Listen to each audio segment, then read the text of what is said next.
right, welcome back, ladies and gentlemen. We're ready for our next session. Thank you for sticking with us. The next session is titled Defractive Waveguide Technology and Consumer Adoption. We're going to be joined by the Chief Product Officer of Dispelix USA, Jussi Rahomaki, who is going to be speaking about the company's DPX Selva product line and how diffractive waveguide technology has answered the needs of many worldwide leaders who are looking to launch amazing solutions leveraging our AR single-layer full-color late-white waveguide. So there will be an update on some customer requirements, and there will be some discussions on the benefits and some of the challenges that are faced. Ladies and gentlemen, please put your hands together for Chief Product Officer of Dispelix, Jussi Rahomaki.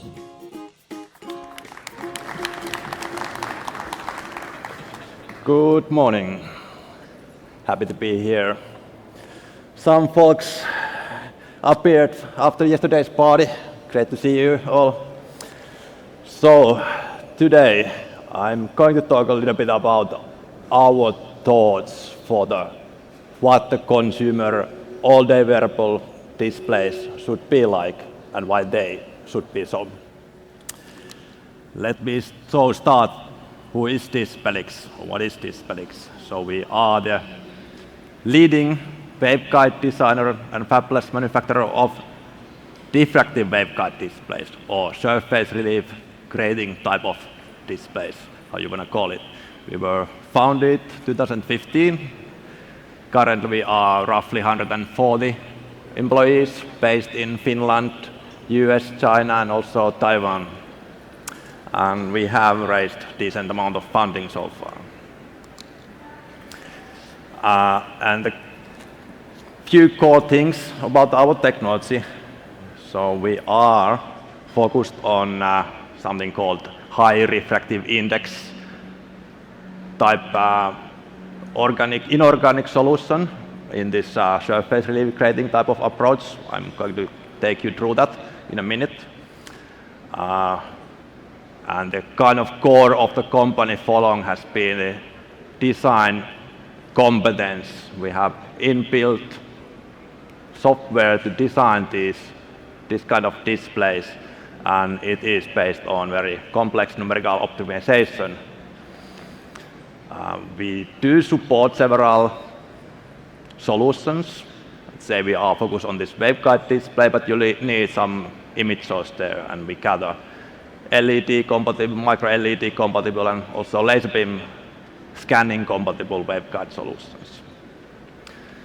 We have got quite few patents so far on this core discipline of us, and we have very talented team working around the future solutions and improvements on the field. So let's take a very quick look what the waveguide display actually is. So we have on the top kind of a schematic of the waveguide display. So basically you couple the light in from the miniaturized projector in the waveguide using diffractive optics in our case. Then you propagate and redirect the light inside the waveguide using those nanoscale features on the waveguide surface.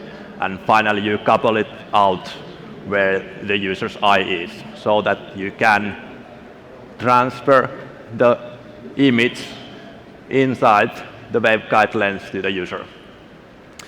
And fundamentally this is basically working as a pupil replicator. So you have a small pupil for the input, and then you multiply it so that you essentially have a virtual window for a user to see the image independent a little bit of the eye pupil distance of the people. If you like more scientific explanation how this thing works, so you have this case-space diagram, which you can think of like a donut. So basically there is nothing to eat outside the donut, so you have to design the solution so that you respect the boundary condition of materials, field of view, wavelengths you use, and so forth. And when we are talking about these nanostructures, so basically here are a few examples. So basically you can have this very tiny thing which can be order of tens of nanometers or hundreds of nanometers, and you lay them on the surface of the display, and those can help you to modulate the light path inside the waveguide. All right, so this is all you need to know for the waveguides. Then let's think about what does it matter. So what does the use cases are for this type of displays? Well, there's no consumer AR displays, at least on this very fundamental mean today, but many people have opinion what it could be.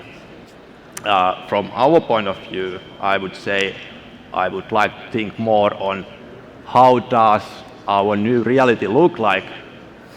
And I'm going to have a couple of examples here, short videos. One, let's see, hopefully it runs. Profesora, y estoy haciendo mercados. Y además puedes quedarte con los puntos de fidelización. Eres una mujer afortunada. Tienes que confiar en la aplicación. Te sientes inspirada. Gracias. Chao.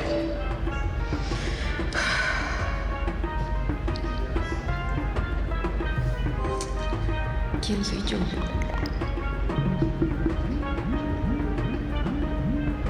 No, eso no es lo que quiero decir. ¿Para dónde voy? No. ¿Puedo volver a empezar? Okay, it was a little bit exaggerated, but you got the point. So maybe not the way forward, in my opinion. I would more like this approach we have been visualizing from Dispelix point of view. So I have another few minutes clip here for you.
Okay, so quite pleasant idea at least. Okay, then let's take another perspective, what we could be looking forward. So let's say everybody like to talk about the metaverse. But what does it really mean for us? I don't know. Some people say general audience doesn't know what does it mean. But do we as an industry even know that? Based on, let's say, past few months, I have been hearing like 30 different explanations what the metaverse is. So I picked few things that are resonating for me personally and kind of giving a little bit hint what direction we might like to look when we are thinking about these displays for augmented reality. So one key things I have been hearing, social engagement. So is it virtual or is it really personal, real life social engagement? Somehow I would like to see these both are coming together. The second one is real time. And again, I would like to see it real time in real world. So basically you combine the real time virtual with the real time things happening in your environment or surroundings. Then it should be interactive. And to be interactive, you need a little bit more than the displays, but the displays, of course, are one of the essential elements of having this interactive visual engagement. And the last one is three-dimensional. So it is basically somehow related to this interactive. And how these things come together, what would you need? So basically, or what would you like to do with this metaverse? So few things, productivity or experience, or maybe ideally combined together. Somehow we have to ensure these two things in order to make it happen. But also, as I expressed for these first two things, so how we feel and how we see the real world, not only the virtual world. So we want, when we are thinking about the augmented reality or extended reality, so the key part in my mind is that you also be in the reality, not only in the virtual world. So let me next focus on these two things here. What does it mean for us when we are designing the displays? So feel and see the reality. Few key things here from our consideration. Basically, prescription. You are going to have or want to use glasses that look like real glasses. So basically, if you are wearing eyeglasses with prescription, as roughly 4 billion people globally do, so you don't want them to be separate things. And even if you may have an idea of using contact lenses, so probably not most of the eyeglass users are willing to go for contact lenses just because you would like to use AR or XR devices. Also, we have to think about how the eyeglasses look like, what kind of tilt or frame wrap or stylish thing you want to integrate so that it is something you are comfortable enough to go out Lisbon city and explore and wear these devices. And also they need to be slim from the temple so that you avoid of blocking your field of vision. Okay. And if you followed me yesterday, I also touched another two things, like how the display actually look like, so you don't want to look like walking around with monitors on your head. Good. So let's take a closer look on this design aspect. So I think the essential thing for you to go around public wearing this type of devices is how does it look and how do you feel?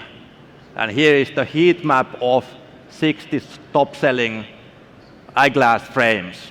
So it gives you a little bit hint, okay, this is your design space also for displays.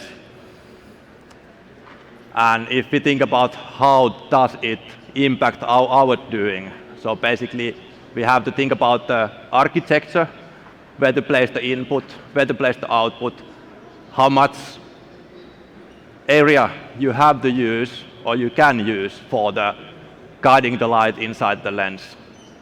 for example, how big field of view you can create and you still fit it in this the form factor.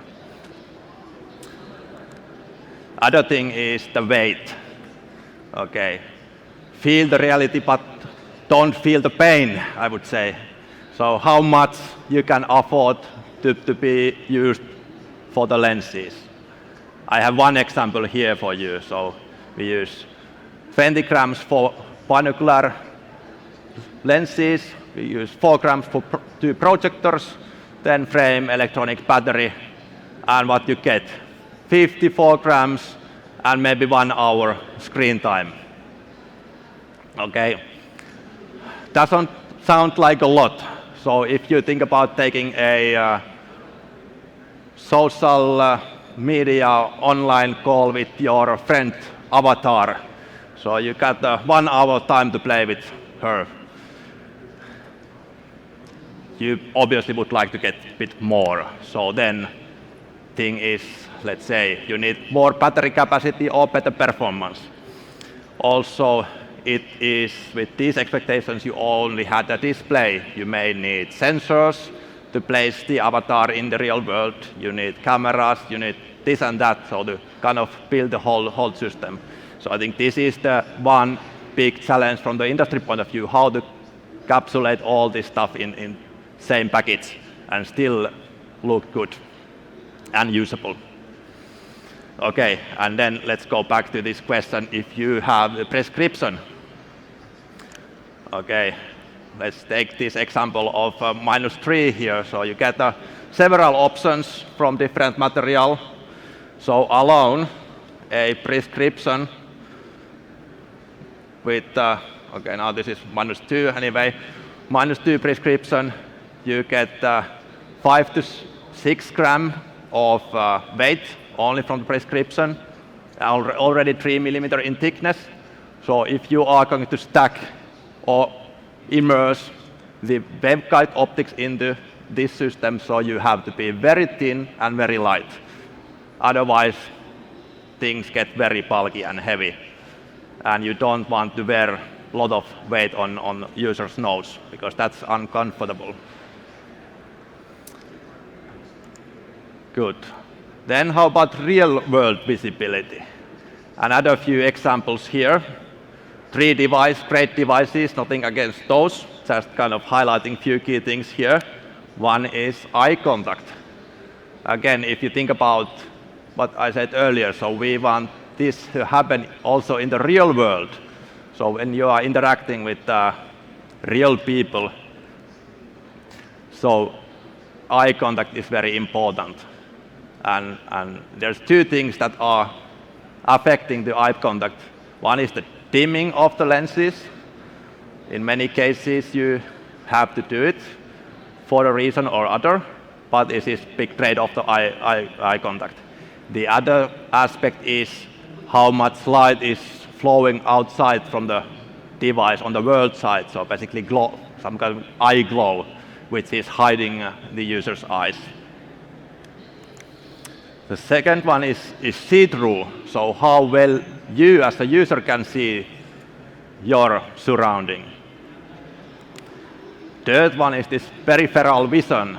So basically, what is happening here, you would like to see it, because one of the essential things of this type of see-through AR is that you can go around and move and not just static and plug on the wall with some of the VR stuff. So you really want to go out, or at least move, be in motion, and you need to see what is around. It is kind of comfort, but it's also the safety issue. And the last one is real time. Here on the right-hand side, you got this latest from Meta. Of course, this is a great device. You have a video pass-through view on your real world. Little delay, but still there is delay. And with this see-through AR glasses, so you are removing this whole delay thing altogether. So, few key things, how they come together in Dispelix solution. This what you So yesterday, if you were with me, so very low optics visibility, so you cannot see any distracting features on the lenses. They have very high see-through transparency, so basically you can see the world as it is, like normal eyeglasses, or even without eyeglasses at all. You have good peripheral vision because the designing of the waveguide so that it allows the projector placement on the temple. There are many solutions out there which are placed on the top or on the side, especially on those on the side will fully block your peripheral vision, and you may feel like being a racehorse in the competition. Then this design aspect. So here are on the middle, you have our laser beam scanning concept demo, overlaid with this heat map I showed you earlier, fitting very well there. And on the right-hand side bottom, you see this DPX Selva waveguide lens format overlaid with this heat map. So they are pretty good fitting there. And yet, this frame tilts, or let's say aesthetic of the eyeglasses, so we can enable the pantoscopic tilt frame wrap. All these things require the input from design space, so we really have to think about these when we are designing the waveguides, even if they are not directly impacting the optical output, which is still maybe the most important to be viable product, but you have to encapsulate all these together because they are interrelated strongly. And finally, the eye contact. So here is my colleague wearing Dispelix DPX Selva glasses, and its glasses are on, so you have an image there, but you still can see her eyes very clearly. And if you like to know more, please visit our booth 128. Just nearby here. There's also some of our partners presenting, Colochip and Maradin. We announced a technical concept for laser beam scanning yesterday. And there's also Augmented presenting here, so we are collaborating closely with them. Also behind our booth you can find Laser Alliance booth. So Laser Alliance is the technology alliance for like-minded companies to work around laser beam scanning solutions.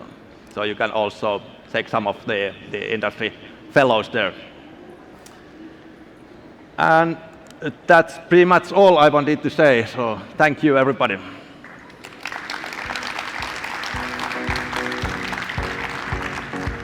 Thank you so much, Jussi. And it was so great to get a technical talk and switch things up a little bit. So thank you for that. We're going to take another break, switch some furniture around, get some water, get some food, meet some interesting people, have a chat about what we've spoken about up until now. And our next session will be in 2 minutes. Thanks, everyone.